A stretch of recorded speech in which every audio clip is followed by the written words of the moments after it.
इस वीडियो में हम एक सवाल को हल करेंगे। सवाल यह है कि एक सैटेलाइट जो कि ज़मीन के इर्द गिर्द चक्कर लगा रहा है,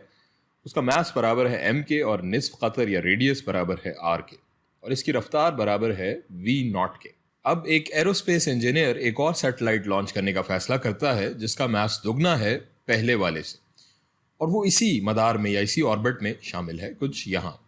और इसका मास बराबर हो जाएगा 2m, यानी कि m से दुगना, पिछले वाले सैटेलाइट से दुगना मास होगा। हमें ज़मीन का मास दिया हुआ है, ये कैपिटल M के बराबर है, और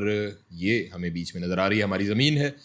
अब हमें ये मालूम करना है कि दूसरे सैटेलाइट की रफ्तार v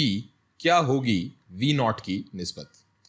हम जानते हैं कि कोई चीज़ एक मदार या ऑर्बिट में घूमती ही सेंट्रीपिटल एक्सेलरेशन की शिद्दत या मैग्नीट्यूड की वजह से है, और सेंट्रीपिटल एक्सेलरेशन बराबर होता है वेलोसिटी के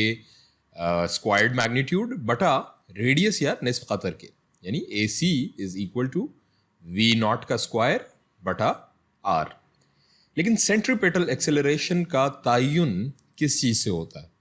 इसके लिए यहाँ न्यूटन के कानून कशिश सकल की हम बात कर लेते हैं।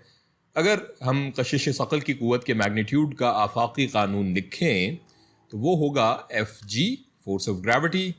का magnitude is equal to g into capital M into small m बटा r स्क्वायर। यहाँ ये कैपिटल G एक मुस्तकिल या कांस्टेंट है जिसे हम कहते हैं यूनिवर्सल ग्रेविटेशनल कांस्टेंट। ये कैपिटल M और ये स्मॉल m, ये दोनों इन दो अजसाम के मासेस हैं, ज़मीन का और ये सैटेलाइट का, और ये सब तकसीम या डिवाइड होंगे r स्क्वायर से, जो कि इन दोनों अजसाम के सेंटर ऑफ मासेस के दरमियान के फासले को जाहिर कर रहा है। अब अगर हमें सेंट्रीपिटल एक्सेलरेशन निकालनी है कुव्वत के एतबार से, तो यहाँ हम न्यूटन का दूसरा कानून इस्तेमाल करेंगे, और दोनों अतराफ को मास से अगर डिवाइड कर लें तो ये हमारे पास आ जाएगा Fg is equal to m into AC, और ये m से अगर हमने दोनों तरफ डिवाइड किया तो Fg बटा m is equal to m into AC बटा m, और इसको अगर हम AC के हिसाब से सॉल्व कर लें तो इसको हम रीअरेंज करके लिख सकते हैं। AC centripetal acceleration is equal to capital G into capital M बटा R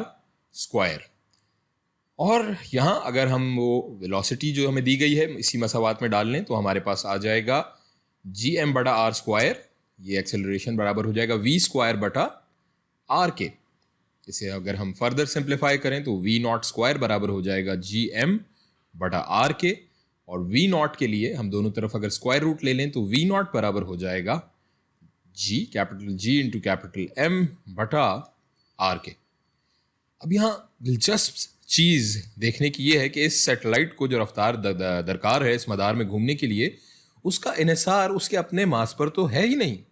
क्योंकि यहाँ हमारे पास इस इक्वेशन में, इस मसावात में कहीं भी स्मॉल m जो कि सैटेलाइट का मास था वो नहीं है मौजूद।